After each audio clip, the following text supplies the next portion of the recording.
Hi hello வணக்கம். இது உங்கள் சிவி ஜோன். எல்லாரும் எப்படி இருக்கீங்க? இந்த வீடியோவுக்கு எல்லாருமே லைக்கை தட்டி விடுங்க. மறக்காமல் நம்மளோட சேனலை சப்ஸ்கிரைப் பண்ணிட்டு பாருங்கள். நிறைய பேர் சப்ஸ்கிரைப் பண்ணாமல் பார்க்குறீங்க. அந்த பாவத்தை பண்ணாதீங்க தயவுசெய்து மக்களே, சப்ஸ்கிரைப் பண்ணுங்கள். சரி, இப்போ பார்த்தீங்கன்னா சூப்பரான ப்ரொமோ வந்திருக்கு. அதாவது வந்ததுலேயே சூப்பரான ப்ரொமோ இந்த ப்ரொமோ அப்படின்னு கண்டிப்பாக சொல்லி ஆகலும். அந்த அளவுக்கு வந்துட்டு உள்ள ஒரு ஹீட்டடான ஒரு டாஸ்க் போயிருக்கு. சூப்பரான ஒரு டாஸ்க் கொடுத்துருக்காங்க. என்னன்னா, இப்போது நிறைய பேர் வந்துட்டு வரும்போது அப்படி தீப்பொறி திருமுகமாக இருந்தாங்க. அதுக்கப்புறம் அவுள் பொறி ஆறுமுகம் மாதிரி ஆகிட்டாங்க. அந்த மாதிரிலாம் வந்து நசுங்கி போன மாதிரிலாம் ஆகிட்டாங்க. ஸோ அந்த மாதிரி வந்துட்டு யார் வந்த நாள்லேருந்து அவ்வளோதான், அதுக்கப்புறமா காணாமல் போயிட்டாங்க. அந்த மாதிரி ஒரு டாஸ்க் கொடுத்துருக்காங்க. இவங்க வந்து இந்த நாள்லேருந்து காணோம், ஆளே காணோம் அப்படின்னா ஒரு பேட்சை கொடுத்துட்டு அதில் எந்த நாள்லேருந்து காணோம், எந்த நாள்லேருந்து எந்த நாள் வரைக்கும் அவங்க விளாண்டாங்க இது வரைக்கும் அப்படின்ற மாதிரி ஒரு டாஸ்க் கொடுத்துருக்காங்க. எனக்கு தெரிஞ்சு இதில் வந்துட்டு முத்துக்குமரனுக்கு யாருமே கொடுக்க மாட்டாங்க. ஏன்னா இது வரைக்கும் விளையாண்டுட்டு இருக்க ஒரு ஆள் இந்த பிக் பாஸ் 8 சீசன் அதில் வீட்டில் அப்படின்னா கண்டிப்பாக அது வந்துட்டு முத்துக்குமரன் தான். அதை வந்து போன வாரம் ஒரு டாஸ்க் கொடுத்துருப்பாங்க, அதில் எல்லாருமே அதை வந்து ஒத்துக்கிட்டாங்க. சரிங்களா? இப்போ வந்துட்டு பயங்கரமான ஒரு சண்டை நடக்குது. ஃபஸ்ட்டு வந்து முத்துக்குமரன் யாரை சொல்கிறாரு அப்படின்னா அன்ஷிதாவை சொல்கிறாரு. அவர் என்ன டே சொல்கிறாருன்னா 14வது நாள் இந்த சம்மந்தி மாற்ற ஞாபகம் இருக்குங்களா? அன்ஷிதாக்கும் சாச்சனாக்கும் சரியான சண்டை. அப்போ தான் நம்மளுக்கே தெரியும், ஓ சனிக்கிழமை லைவ் வருமா, ஓ அதில் சண்டைலாம் நடந்துச்சு அப்படின்னு. ஏன்னா அந்த ப்ரொமோ போட்டாங்க, நான்லாம் யோசித்தேன் எப்படா இந்த சாச்சனாவும் அனுஷிதாவும் சண்டை போட்டாங்க அதுவும் சாப்பாட்டுக்கு அப்படின்னு. அப்போ தான் 2 பேருமே வெளியே தெரியவே ஆரம்பித்தா ஒரு டைம். அதுக்கப்புறம் பார்த்தா அன்ஷிதா இந்த சுனிதா கூட சேர்ந்தாங்க. அப்புறம் அப்படியே போச்சு. கடைசியில் பார்த்தீங்கன்னா சுத்தமாக உங்களோட கேமில் எப்பயாவது ஏதாவது ஒன்று என்னப்பா என்ன பிரச்சனை அப்படின்ற மாதிரி ஏதாவது சவுண்டு கொடுத்துட்டு அப்படியே போயிடறாங்க இல்லையா? ஸோ அதனால் அங்கே வச்சாங்க. அடுத்தது பார்த்தீங்கன்னா தர்ஷிகா வந்து 21வது நாள் மென்ஷன் பண்ணுறாங்க. யாருக்கு யாருக்கு நம்ம ரஞ்சித் சாருக்கு.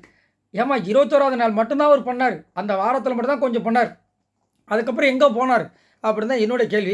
அந்த குயின்ஸ் டிவின்னு ஒன்று வந்தது பாருங்கள், அதில் வந்துட்டு பண்ணார், மூன் வாக்குன்னு நினைக்கிறேன். அதில் வந்துட்டு கொஞ்சம் நல்லா பிரபலமானார். அதுக்கப்புறம் பார்த்தீங்கன்னா வலை வீசி தேடுறாங்க, அந்த மீன் மாட்டுது, அது மீன் கிடையாது. சரி ஓகே, திமிங்கலம் சொல்லலாம். அதுக்கப்புறம் வந்துட்டு பூத கண்ணாடி வச்சு தேடி பார்க்குறாங்க, கொசு கூட மாட்டிடும் பொழுது இவர் ஆளை காணும். எந்த வீட்டில் போனாலும் எங்கேயும் இல்லை, ஏதாவது இடத்துல வந்து மறைஞ்சிக்கிட்டு இருக்காரு, கண்ணுக்கு தெரிய மாட்டார். அதனால் ஒருவேளை இன்விசிபிள் மேன் ஆகிட்டாரான்னு தெரியல. அதுக்கப்புறம் பார்த்தீங்கன்னா நம்ம ஜாக்லினுக்கும் விஜய் விஷாலுக்கும் முட்டுது. ஜாக்லின் வந்து என்ன சொல்கிறாங்கன்னா, அவங்க ஒரு டேஸ் போட்டாங்க. ஃபஸ்ட்டு 25 நாள் எப்படி ஃபஸ்ட்டு 25 நாள் காமெடியை வச்சு ஓட்டினார், நல்லா போயிட்டு இருந்தது. அதுக்கப்புறம் சரி மீதி இருக்கிற 25 நாள், ஏன்னா 50 நாள் சொல்லிட்டாரு, அதனால் அதே காமெடி வச்சு ஓட்டலாம் நினச்சாரு, அது புஷ்ஷுன்னு போச்சு அப்படின்ற மாதிரி வச்சு செய்கிறாங்க. உண்மைதான். ஏன்னா அந்த ஒரு ஹோட்டல் டாஸ்கில் பார்த்தீங்கன்னா செம்ம எஃபர்ட் கொடுத்துருப்பார் விஜய் விஷால். லேடிஸ் கிட்ட போட்டிருப்பார், திடீர்னு தாடி எடுத்திருப்பார். அதெல்லாம் பிக் பாஸ் சொல்லவே கிடையாது. தாடி எடுத்திருப்பார், மீசை எடுத்திருப்பார், என்னென்னமோ பண்ணியிருப்பார். ஓகே, தாடிக்கு மட்டும் சொன்னாங்கன்னு நினைக்கிறேன். இந்த மாதிரி நிறைய விஷயங்கள் பண்ணியிருப்பார். அப்படி இனிஷியேட்டிவ் எடுத்த ஒரு பர்சன். அதுக்கப்புறம் பார்த்தீங்கன்னா இந்த முத்து அப்படின்ற ஒரு கேரக்டர் மேலே அவரோட மைண்டு போக ஆரம்பிச்சிது. அதுக்கப்புறம் பார்த்தீங்கன்னா ஃபுல்லாக வந்து டவுனில் போயிட்டார். அதனால் வந்துட்டு இங்கே வந்து இவ்வளோ பெரிய பிரச்சனைகள் இது வரைக்கும் வந்து எந்திரிக்கவே இல்லை. அதனால தான் எப்பயுமே நம்மளோட கேமை மட்டும் பார்த்தா தான் நம்மளால் இந்த பிக் பாஸ் வீட்டுக்குள்ளே போக முடியும். ஏன்னா இந்த மாதிரி விஷயங்கள் நம்மளை வந்து இது பண்ணும், நம்மளுக்கு தோணும். ஆனால் அதுக்கு செய்யாமல் கரெக்டாக அந்த வழியில் பார்த்துட்டு அவங்களோட வழியில் போயிட்டாங்கன்னா சூப்பராக இருக்கும். இப்போ விஜய் விஷால் ஜாக்லின் கலாய்க்கணும்ல, ஏன்னா முன்னாடி அவர் கலாய்ச்சிருந்தாலும் இந்த விஷயத்தை அவங்க வச்சாங்க. அது அவர் என்ன கலாய்க்கிறார் ஜாக்லின் அப்படி பார்த்தீங்கன்னா, சார் இவங்க வந்துட்டு 7வது நாளே காலி. எப்படி 7வது நாளே காலி, சும்மா அந்த லபன்னு இந்த 7வது நாள் வந்து பண்ணாங்க. அதுக்கப்புறம் இந்த வரைக்கும் நான் பார்க்கவே கிடையாது, இவங்க வேஸ்ட்டுன்ற மாதிரி சொல்லிட்டார். என்னப்பா பொசுக்கிட்டு இப்படி பேசிட்டீங்கன்னு என்னை கேட்டிங்கன்னா, விஜய் விஷாலை விட சூப்பரான ஒரு கண்டஸ்டன் ஜாக்லின். இது வரைக்கும் ஜாக்லின் வந்து தொடர்ச்சியாக ஏதோ ஒன்று பண்ணிகிட்டு இருக்காங்க. சரிங்களா? அதே மாதிரி இவர் அளவுக்கு நெகட்டிவ் யாரும் அவங்க வாங்கவே கிடையாது. அதே மாதிரி சௌந்தர்யாவோட கேமு இதை வந்து கண்டிப்பாக சௌந்தர்யாவும் தாக்கிறதுக்கு வாய்ப்பு இருக்குது. ஏன் அப்படி பார்த்தீங்கன்னா, அவங்களும் திடீர்னு அப்பளோ வருவாங்க, திடீர்னு காலியாவாங்க, திடீர்னு அப்பளோ வருவாங்க, திடீர்னு காலியாவாங்க, அந்த மாதிரி. ஆனால் ஏதோ ஒன்று கொடுத்துட்டே இருக்காங்க கண்டினியூஸாக. பட் இவங்க இந்த குறிப்பிட்ட பர்சன்ஸ்லாம் பார்த்தீங்கன்னா வெளியே வரவே இல்லை. இப்போ தர்ஷிகாவுக்கு என்ன கொடுப்பாங்கன்றத நான் நோட் பண்ணோம்.